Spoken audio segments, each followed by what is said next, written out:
Welcome to the Phil Steele Plus tour for December the 29th, 2023. Yeah, this will be the last tour for 2023, but I should have one up for you in 2024 for the championship game. At least have something on that for you. As always, I'd like to take the time to thank you for taking the tour with me each and every week. Let's hope we get some more winners in store for you. Last week, the last 4 weeks, AGG dog play won with USC over Louisville. So let's go back to it again. A last 4 weeks AGG dog. And we're going to take a look at the Iowa-Tennessee game. Now, Iowa's a 6.5-point dog in this game. Total's 35. And by the way, in all the radio shows I do, I've been writing the under every single week with Iowa. I still like the under. But the official play here is Iowa plus the 6.5. Let's start with the last 4 weeks part of it. And we'll pull these two up here like this. Over the last 4 weeks, I was playing at a 109.1 level. That includes that 26-0 loss here. Tennessee playing at a 109.9 level. That means Tennessee 0.8 better, and yet they're laying 6.5 points here. So right there, that's a nice play on the dog for Iowa. But naturally, I've got more than just that on this game. First of all, let's take a look at how Tennessee has done this year offensively against ranked teams. They've only played 3 of them. Alabama, they scored 20. Missouri, they scored 7. And Georgia, they scored 10 points. So against 3 ranked teams this year, and you could argue Iowa's got the best defense, better defense than Bama, better defense than Missouri, close to Georgia. Tennessee is averaging just 12.3 points per game. Now, if you go back and take a look at Josh Heupel's career, he has only won 1 game when held under 30 points. So only 1 straight-up win under 30 points. Also, look at Tennessee a little bit closer here. Now, we know Iowa's got a great defense. And this 26 points to Michigan, remember, collegepressbox.com allows me to post the box scores and the play-by-play of every game. We take a look at that Michigan game. Look at this. Blake Corum, a 5-yard drive for a touchdown. That was after a long punt return. A 6-yard drive for a touchdown. That was after a turnover. Their longest touchdown drive of the game was 6 yards. Iowa held Michigan to 213 yards, 182 yards below their season average.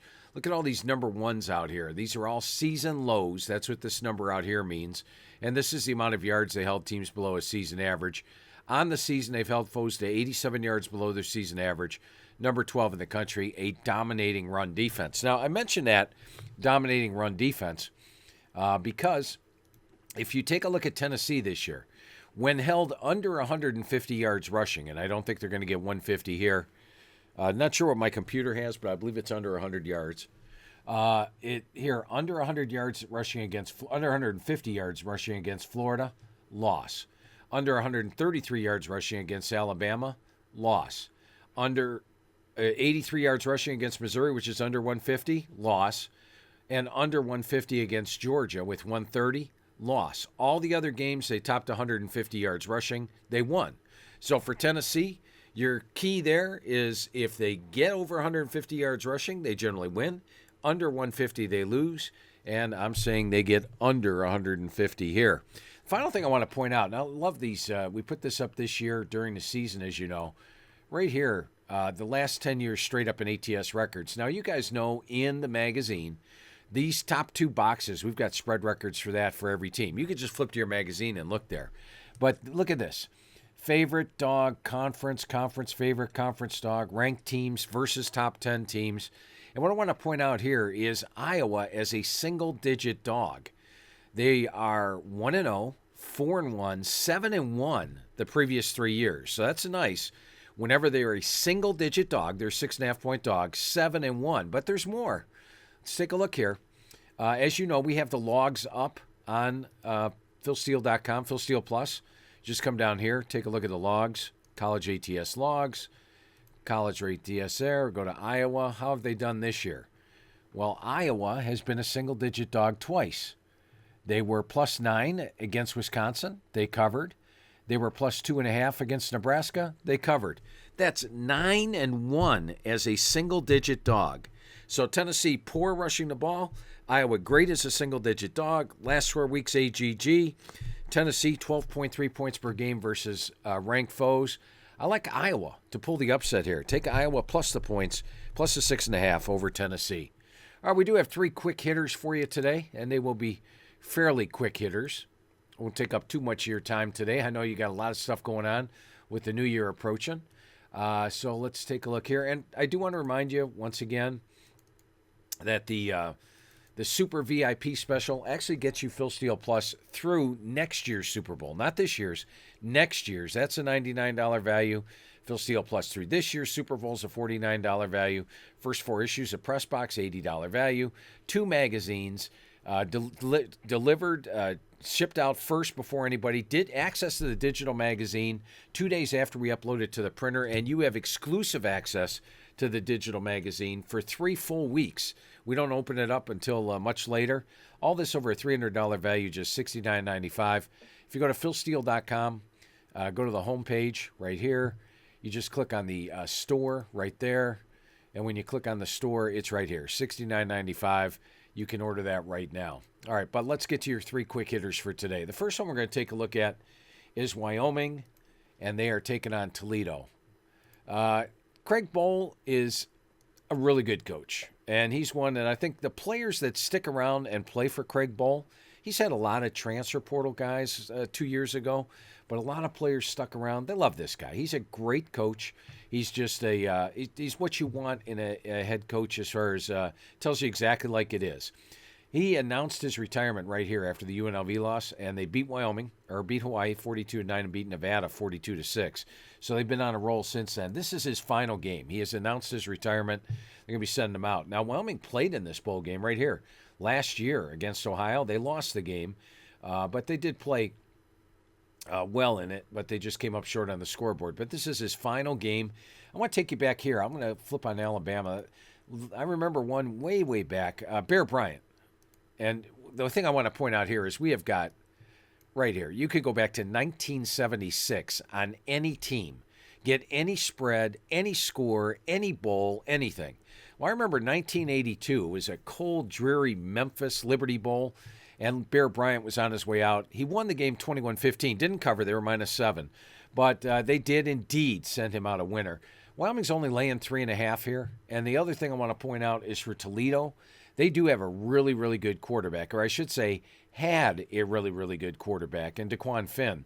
DeQuan Finn is going to be playing at Baylor next year. I do want you to keep your eyes on DeQuan Finn. He's going to have a heck of a year at Baylor next year. He is one of the more underrated quarterbacks in the country, but he's off. So it's Tucker Gleason going to get the start here. So you've got a backup quarterback. It's not DeQuan Finn on offense. You've got Wyoming playing their final game for Craig Bohl. Quick hitter, we're going to go Wyoming -3 over Toledo. We'll take a look at one of the bigger bowl games. And this one, not a lot of handicapping, just basically looking at the game.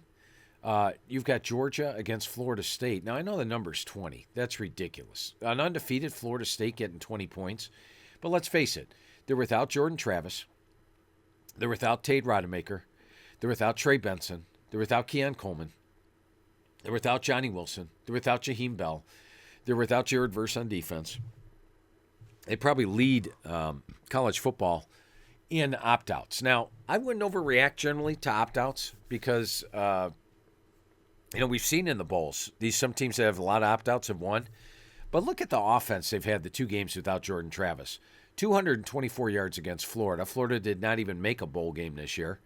And against Louisville, 96 yards below the season average. This was 172 below the season average. 12 first downs against Louisville.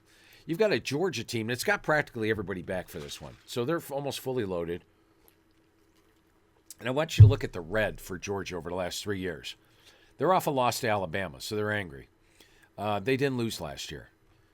Here, they lost to Alabama. What'd they do? They stomped Michigan, 34-11. It wasn't even close. So you've got Kirby Smart off a loss. And if you go here, it doesn't have an over one, not like an 80% record or anything like that. But take a look over the last 10 years. Off a loss, 14-8-1. So a very solid record off a loss. You could have looked that up in your magazine, by the way. So you've got a team that's got a great defense, holding opponents to 97 yards per game below their season average, number 6 in the country. You've got a team that in their 2 games without Travis is -172 and -96. I'm thinking this is a potential shutout game here. So I do like the under, but I'm going with Georgia, -19.5. Off a loss, Florida State depleted on offense.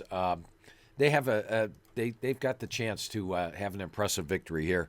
Kirby Smart always has his team prepared. And the final one we'll look at, and it's going to be the Sugar Bowl, one of the playoff games. Let's go take a look at that. We will put Texas on the right, and we'll put Washington on the left. Couple things I want to point out here. Watching Texas, when they do take on a good quarterback, they have struggled at times. Look at the red out here, 305, 378, 327, 302, 323. I want to take a look at Washington's offense against ranked teams or against the big games. This is not a big game, not a big game, not a big game, not a big game. Arizona at the time was definitely not a big game. Arizona was just another team at that time. But Oregon, they put up 103 yards above their season average. Arizona State, no. Stanford, no. USC was a big game. That's Caleb Williams coming to town, 145 above the season average. Utah was a big game at home, 162 above the season average. I'm not going to count Oregon State or Washington State as big games. This Oregon game was a big game, 174 above their season average. So in the four biggest games of the year, they're about 150 yards above the season average. Texas can be thrown on. And on the flip side of the coin, Texas has a very potent offense. Look at this, 519 yards per game in the last 4 weeks, 40 points per game. Washington's defense pretty average. They're holding opponents at 8 yards below their season average, number 56 in the country. Texas can hurt you running. Look at this, 4.9 yards per carry. They can hurt you passing, 68% or 71% for Quinn Ewers, 21-6 ratio. Keep in mind, they had a couple games, and if you click on individual player stats, you could see the games that Ewers missed, BYU, Kansas State, and he was here for the rest of them. So, and back when he came back, he wasn't necessarily 100%, but a fully healthy Quinn Ewers, all your receivers back against a beatable Washington defense. Look at the red over here. They've been beat through the air, 363, 337, 367, 312, 317.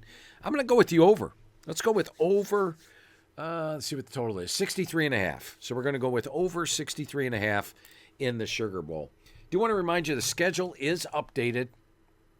If you want to take a look at that, that's updated with all your records down below or all the best bets. So do go to Phil Steele Plus, and it is updated for today's games as well. To get there, you just go here.